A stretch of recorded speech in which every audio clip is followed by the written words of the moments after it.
Hey there, going live to talk about a really great research review article today on freezing of gait, a very common phenomenon in Parkinson's, but also in other disorders. This is specifically on Parkinson's, but I think there's so much that we can learn for other diagnoses. By the way, if we haven't met before, my name is Julie Hirschberg. I'm a neurologic physical therapist and the owner and founder of re+active Therapy and Wellness in the Los Angeles area. And I am an avid reader of research, and one, Lauren, hi, thanks for being here. Thank you all for joining live too, by the way. And if you have questions, if you want to contribute to the discussion, let's keep it going. I love chatting with you all for these live videos, but avid reader of research and just love to kind of read the latest things that are coming out. So one of those was this article, gosh, I think it was just it's from June. It is super new. June of 2025, and it is only June 5th today. So this is very new from a very prestigious group of folks putting together an article. And let me even just share the title with you here. Management of Freezing of Gait, Mechanism-Based Practical Recommendations. Now, I have to tell you, this one hearted and just took my whole heart when I saw the mechanism-based practical recommendations, because I am obsessed with understanding the why of things, right? I'm like that annoying 2-year-old that's always asking why. And when it comes to freezing of gait, really getting down to the mechanisms and then tailoring treatments specifically to that is so very important. So we're going to talk about this. There's a lot in this article. So I promise to not be here for 2 hours. And I'm going to hit on some of the big pieces, including some really great figures where they talk about those mechanisms, figures where they talk about some kind of clinical decision making based on how a person presents. And it's a really great review. They have a lovely table of all the literature looking at treatment for freezing of gait. Now, if you're a clinician like me who works with people with Parkinson's as well as a lot of other neurologic disorders, this is a big thing. As physical therapists, as occupational therapists, speech therapists, while they might not be working with freezing of gait, they're actually working with freezing of a lot of other things in Parkinson's, psychologists as well. This is a very, very important topic in the field of neurology. So when I saw this, I was enamored. And I have to tell you, little sneak peek, our team, Emily, Dr. Emily Ramon, to be exact, we're putting together a workshop for people with Parkinson's next month for July. So I've been reading literature and things like that, and this is definitely one of them. So, as with every research review, I like to hit on what is this about, why they did this, what it included, and this is not a randomized controlled trial. This is practical recommendations, which is every clinician's yes, thank you for practical recommendations, but it's a review of the literature as well. One thing too that I wanted to say that was which I thought was really lovely, this was at the top of the article. One of the authors, Amir Galabi, passed away shortly after submitting this. And this is a person that made a lot of contributions to the field of freezing of gait. In fact, started the International Freezing of Gait Society, and is one of the authors on this paper. But I thought that was a really lovely tribute to make, and what tremendous input this person has had in this field. So why freezing of gait? Let's start there first. Now, freezing of gait occurs in Parkinson's disease, but also occurs in other neurologic disorders.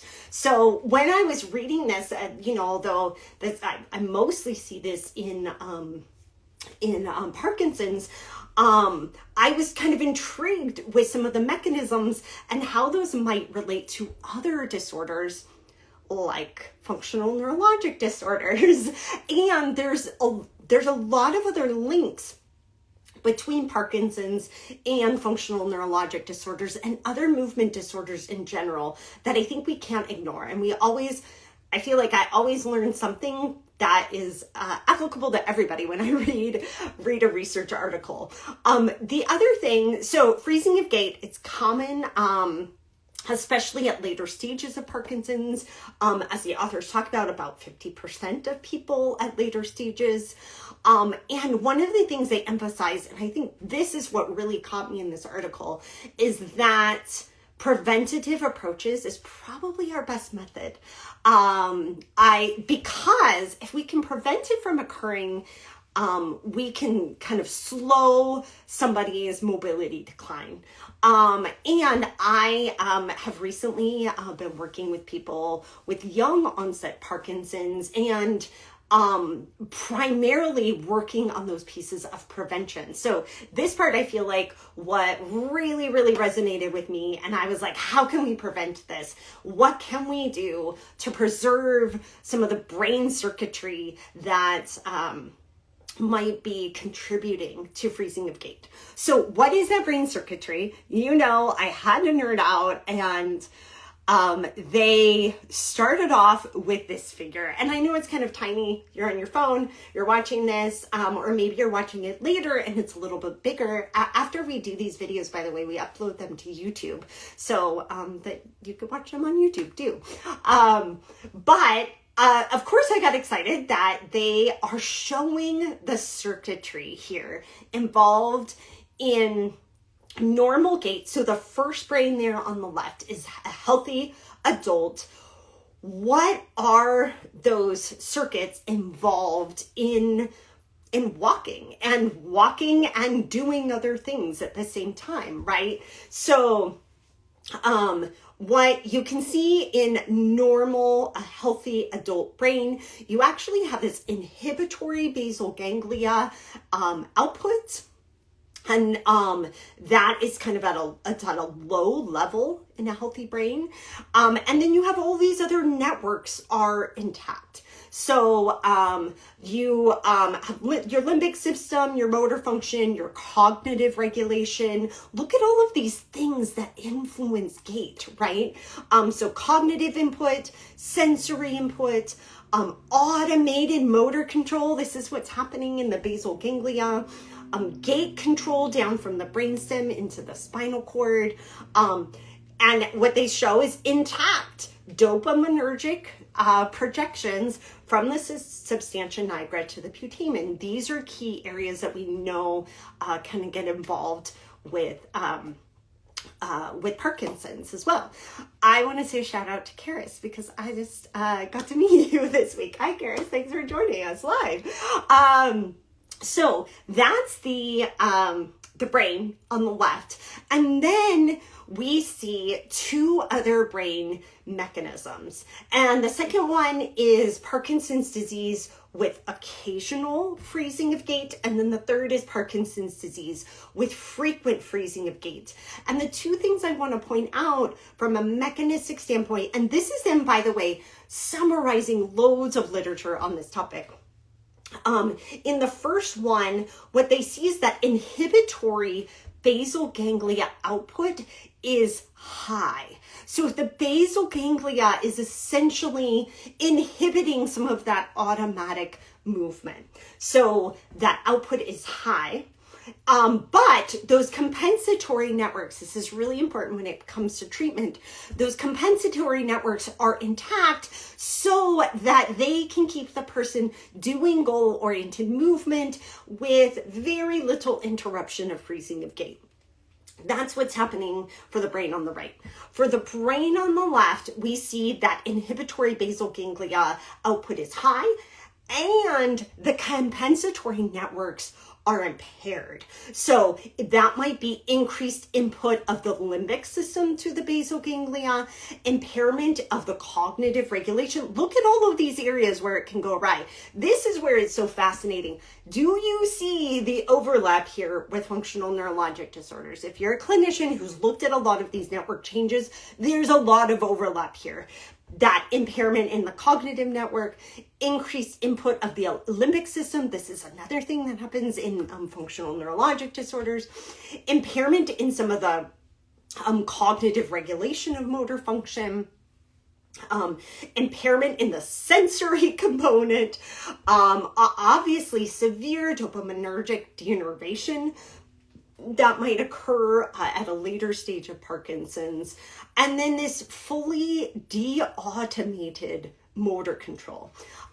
So this is important because with these potential mechanisms contributing to freezing of gait, which is very multifactorial, we need to, one, assess it really well to see what is really contributing to a person's freezing of gait and give a very personalized approach for that person from treatment. So it's not a one size fits all at all.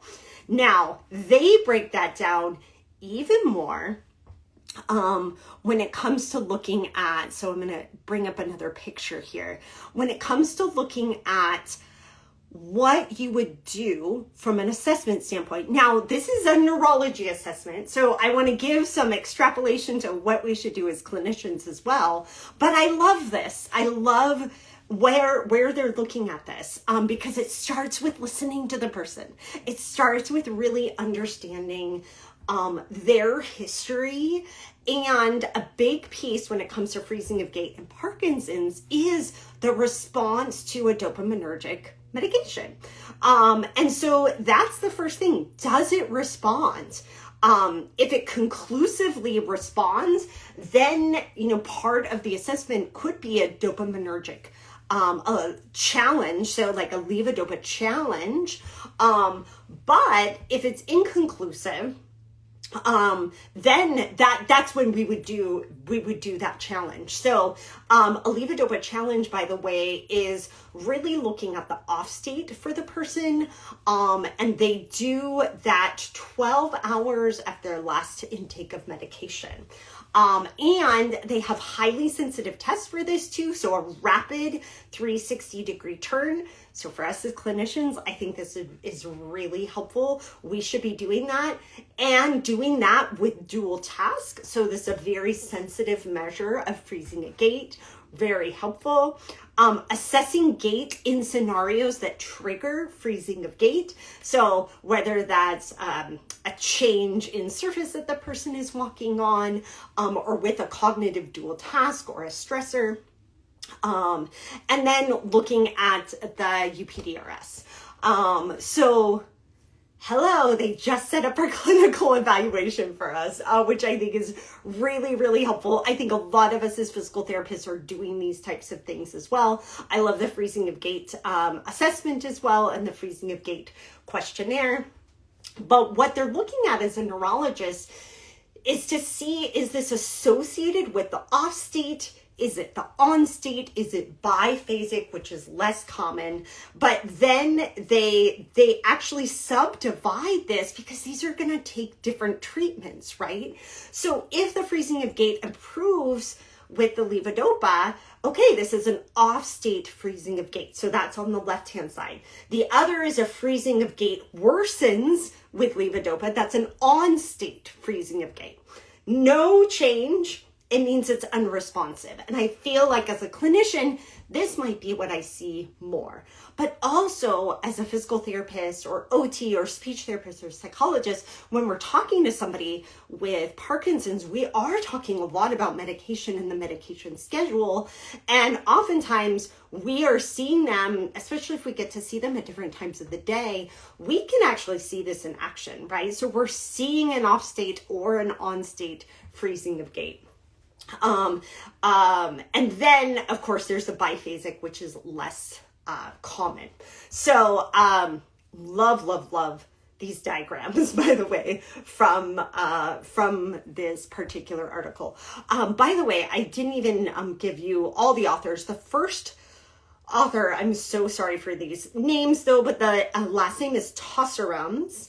And this was in Nature's Review Neurology in June of 2025. So we talked about mechanisms, we talked about the types, and then, love this here. Let me choose this picture. Oh, there's so many great pictures. Let me make sure I got the right one here. Yes. So these are the recommended interventions based on the types. So the off-state freezing of gait, on-state freezing of gait, and DOPA and responsive freezing of gait. And what the article does so nicely is talk about the evidence for treatment and different ways you might use medications, including levodopa, including some of the other medications that can be used, and really recommending that if people haven't started levodopa and they have an off-state freezing of gait, that's where they would start. And they talked a lot of very, very extensive discussion about those different medications as well as deep brain stimulation. So there is some really great evidence of improvements in freezing of gait with deep brain stimulation, specifically to the STN. They talked about some of the other targets as well, but that one had the highest level of evidence. And then of course, if we look at the right-hand side, I think this is what we see a lot, is once the freezing of gait might be unresponsive to the medication, then it's all non-pharmacologic medications. That's us.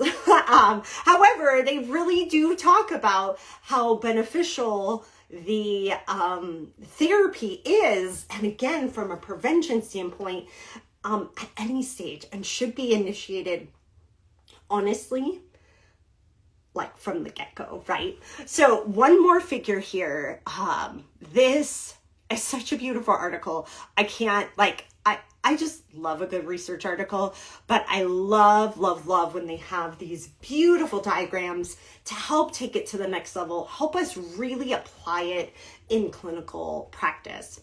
So this is the last figure I think that I have from here, which is the recommended interventions for facilitating some of those other networks in the brain. So they call them compensatory networks because in Parkinson's, if you lose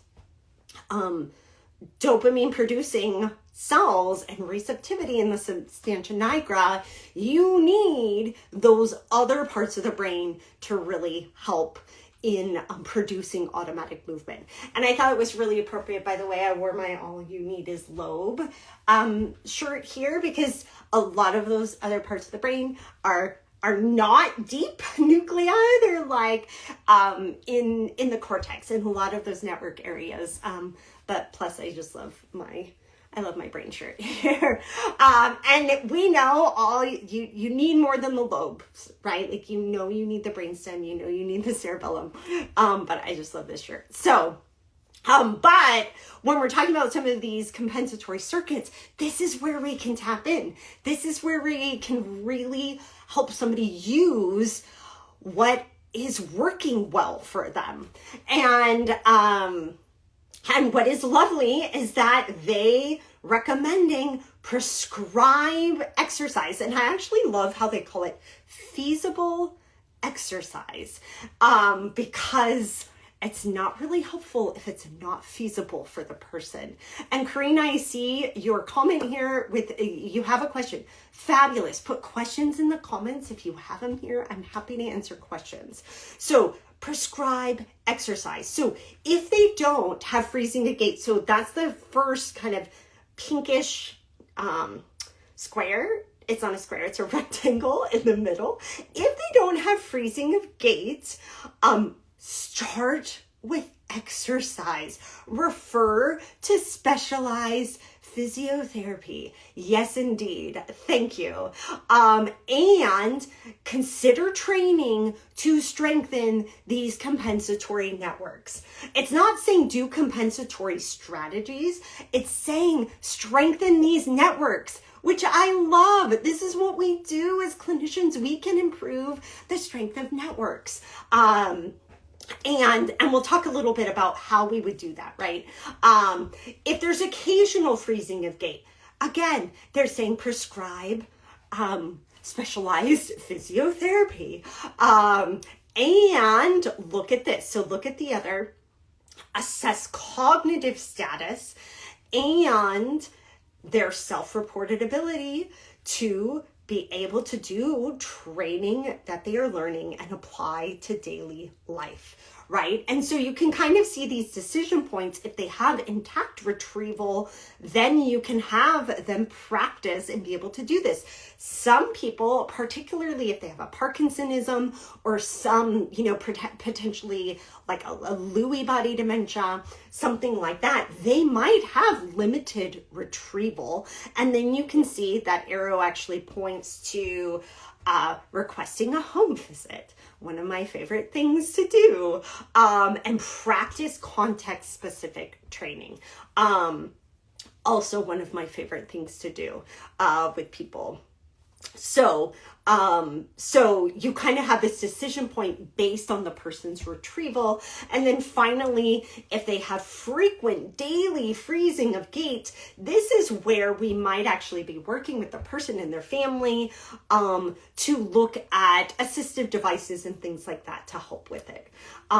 So a really, I think, lovely, quite simple way that this could be outlined for us as clinicians. Now, I did see a question here. Karina, thank you for this question. Does or can stress cause neurological disorders? What a good question. I wish I had a super simple answer for you, Karina. I'm going to give you a little complicated answer. But there's not one neurologic disease that has been found like stress causes X. However, I'm going to use Parkinson's as an example.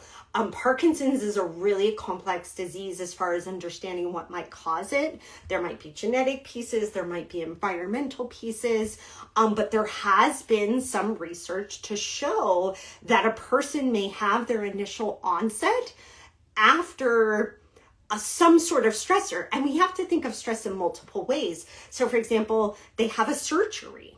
And then that was the onset of symptoms, or at least noticeable symptoms, because we also know there's prodromal Parkinson symptoms like loss of smell and REM sleep behavior disorder. So we have seen in Parkinson's disease that being the case. We've seen in stroke, for example, and we know this in heart disease, that high levels of stress and high blood pressure can be risk factors for stroke. Now, it's not a direct stress caused the stroke. Stress, prolonged stress, high blood pressure, arterial sclerosis put a person at risk for stroke, right? So I would kind of think of it as potentially a modifying factor or a risk factor.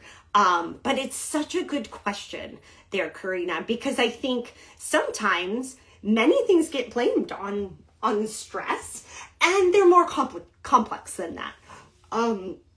That's how I like to think about it, because humans are complex. Brains are really complex. The body is complex as well. And Karina was asking because I saw a case study that said high dose of thiamine put Parkinson's in remission. So Karina, this is very, very interesting because this is literally a case today where I was talking to a doctor about a patient. So thiamine deficiency can cause symptoms that are like Parkinson's. So thiamine vitamin B1 deficiency can cause neurologic symptoms, neuropathy, some cognitive symptoms. It can cause ataxia and balance problems.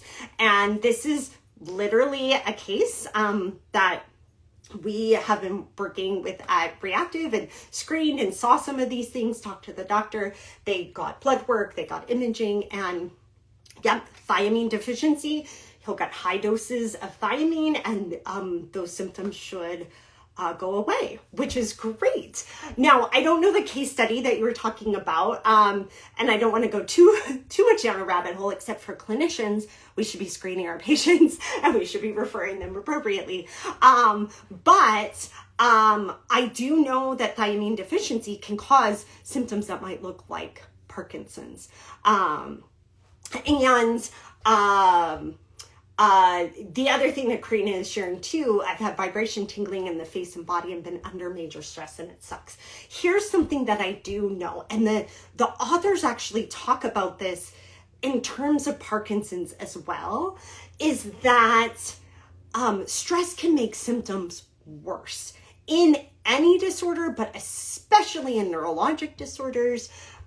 Stress, anxiety, a sympathetic response can make symptoms worse. It doesn't mean you're causing your symptoms. It just means it can make them worse. And that's something that they talk about in Freezing of Gait. And I see the great question here. Can you give a specific example of an exercise to help with freezing of gait? And I'm going to talk about the studies that they talked about here and things that we might do as well. Great question. Thank you. And maybe I'll start here. Is one of the things they recommend, because it has been correlated with a higher incidence of freezing of gait, is assessing and treating. Hi, Susan, by the way. That was Susan. Thank you. Assessing and treating anxiety. Now, when a person with Parkinson's has freezing of gait, they might get anxious about walking and talking, about walking through doorways, walking into elevators, all of those things. It would be very natural to occur because they've had freezing before.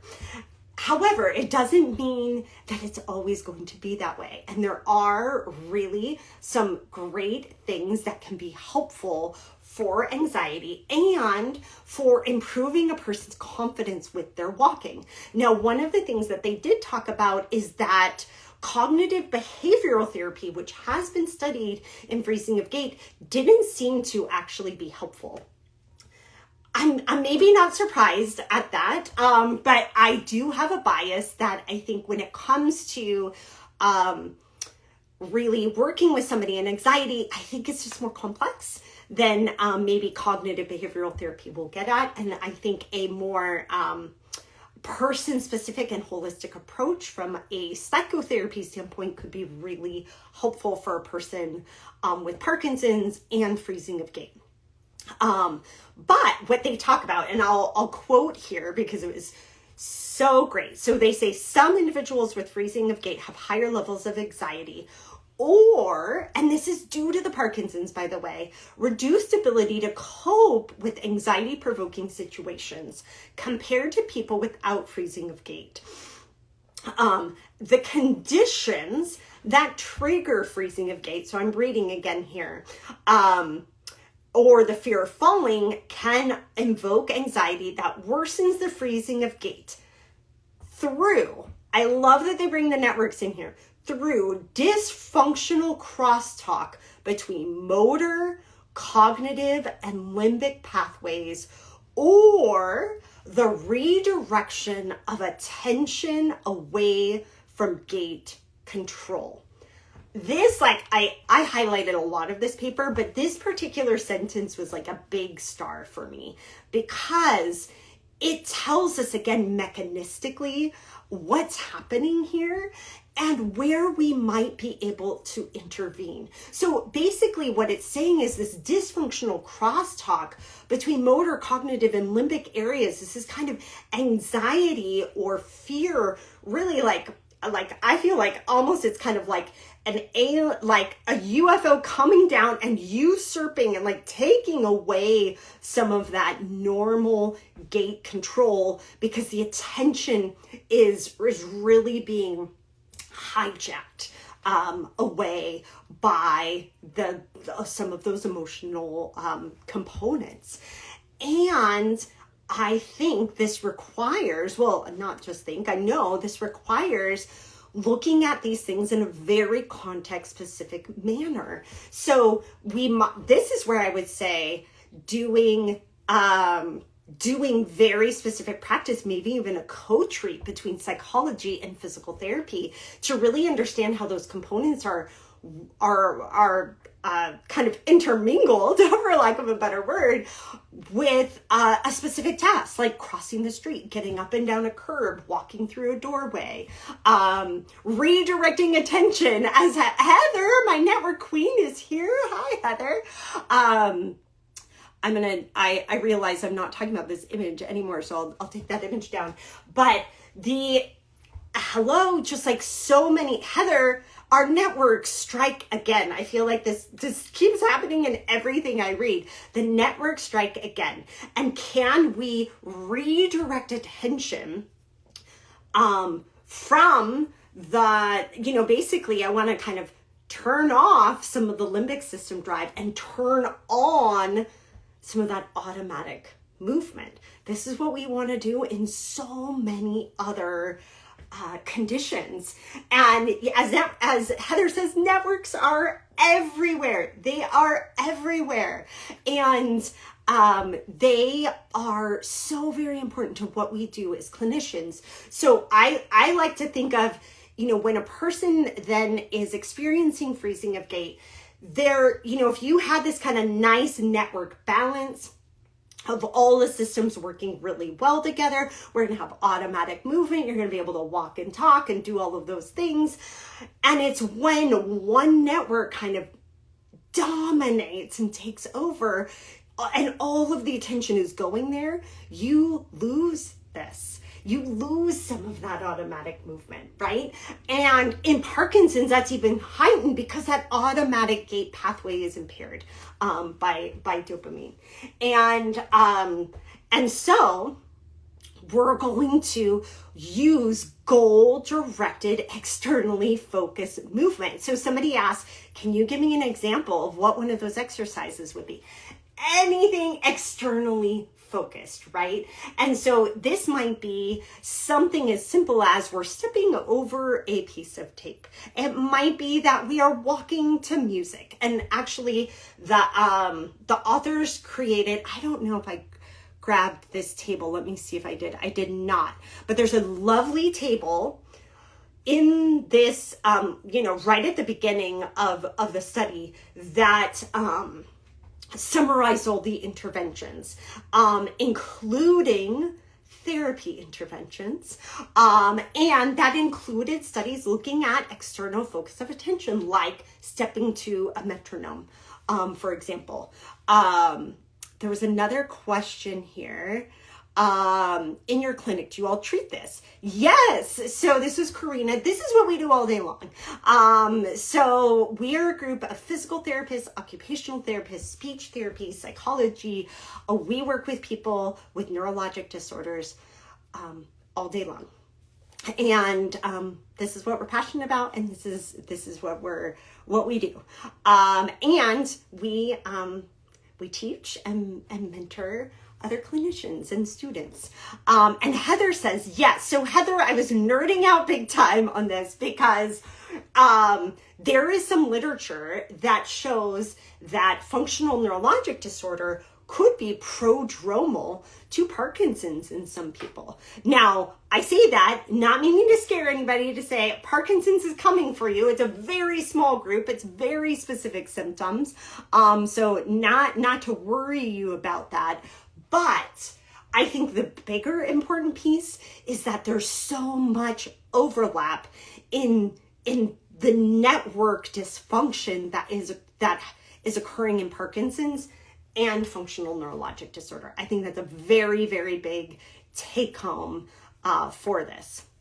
So we talked about interventions. So we talked about externally focused, goal-oriented movement, because if you remember that image that I shared at the beginning with the brains and the circuitry, that is helping us access some of these lobes, some of the other areas of the brain that are going to drive movement for a person, which can be really, really helpful.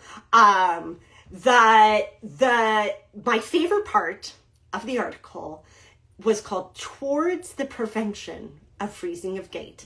And I think I mentioned to you, like I've been working with a person with young onset Parkinson's, and we have other folks in our practice with that. And this is a big focus. How can we could delay or prevent freezing of gait? Now, there are some factors that can't be modified.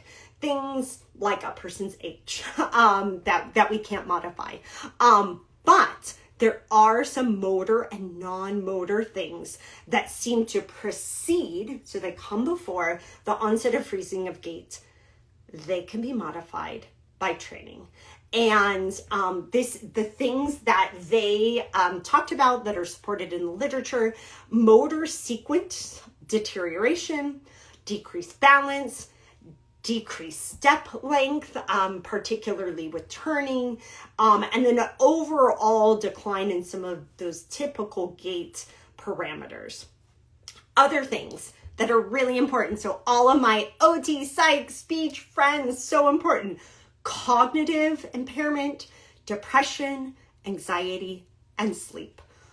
All modifiable things, all impacted in Parkinson's disease and many other disorders.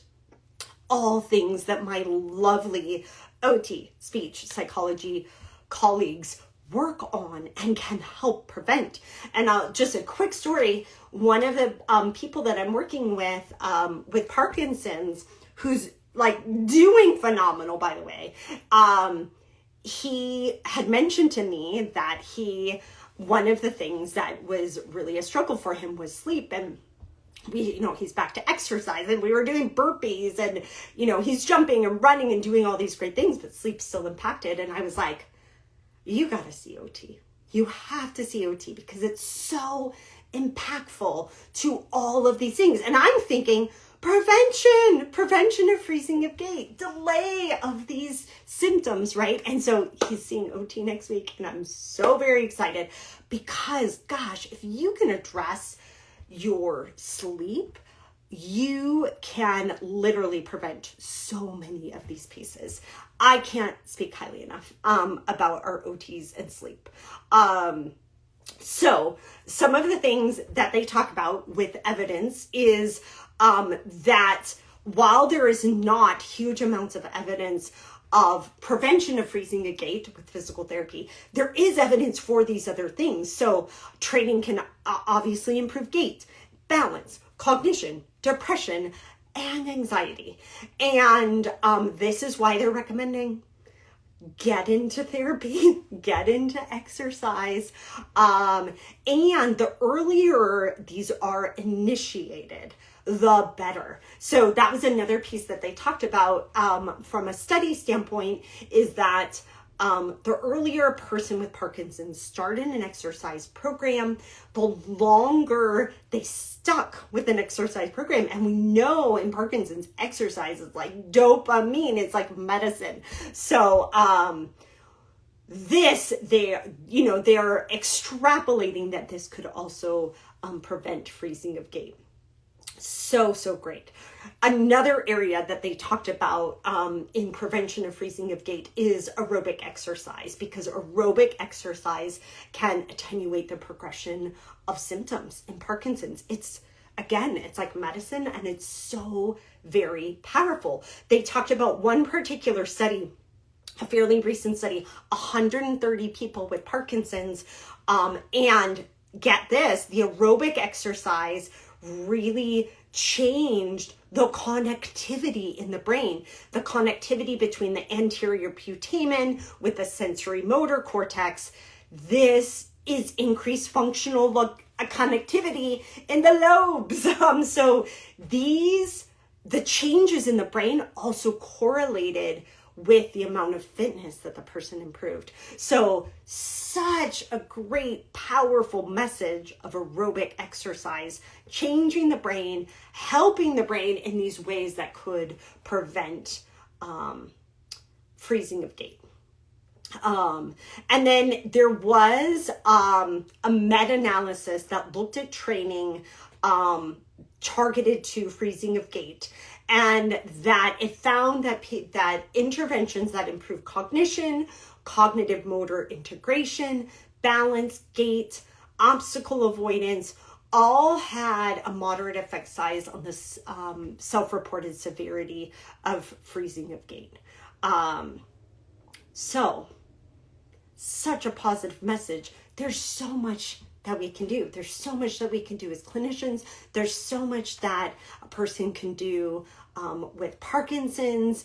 And I feel like it's kind of limitless for us. It's really limitless.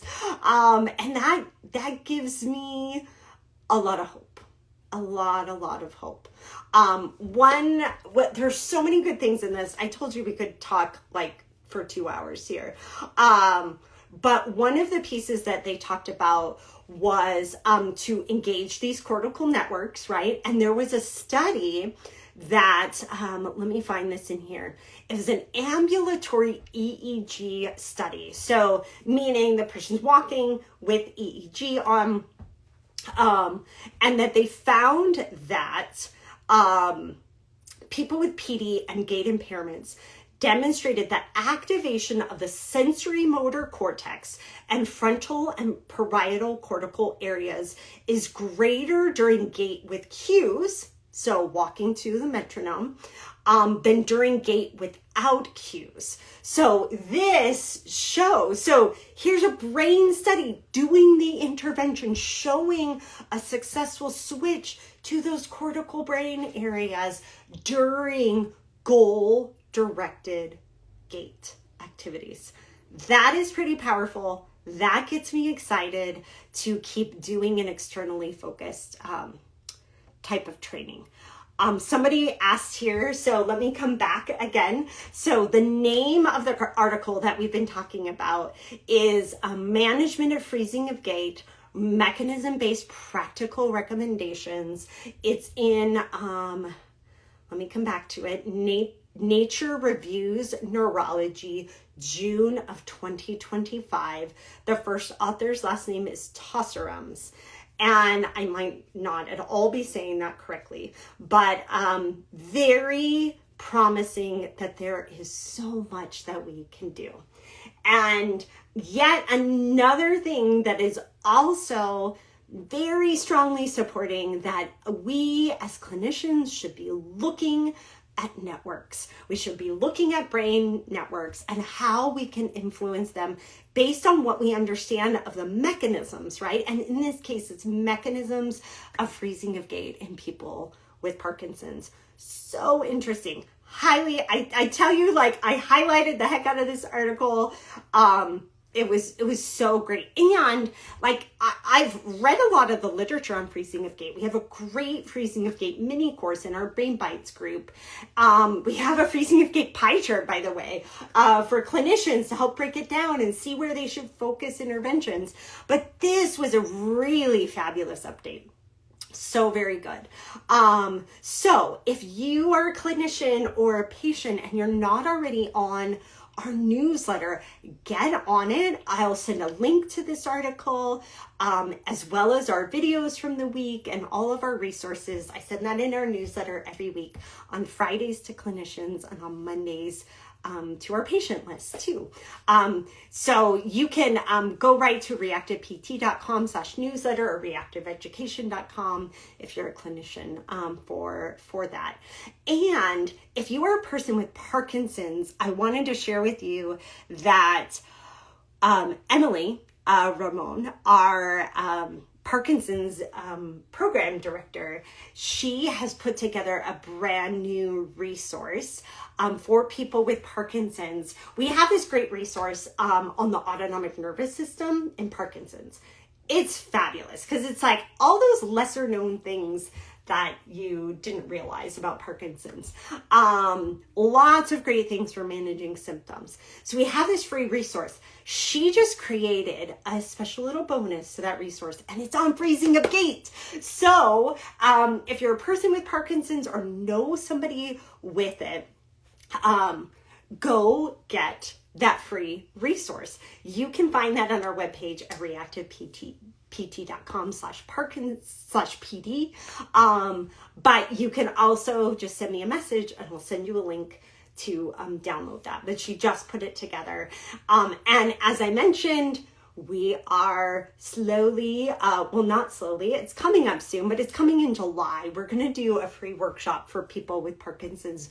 I've been doing a lot of reading. We're putting this together and I'm super excited. It's really going to kind of bring a different and whole person approach to how we can kind of get ahead and prevent things in Parkinson's. So I'm super excited about that. Stay tuned for it. But as usual, I want to say thank you so very much for being here live, for your great comments. And then Susan says, please send me the link to Emily's new free resource. So I will send it to you. I'll make sure I have your ID here so I don't forget. So I was typing it out. But thank you so very much. I just love the community that is here as part of Reactive, that you're curious with me, that you care about the brain, that you care about these networks with me, that you don't mind nerding out about it, and that you want to like learn more and keep doing better with it. So I'm just going to keep bringing all of the great research articles that I'm reading, and I hope you keep sending me your great questions too. So thank you so very much, and I will see you again soon. Have a good night.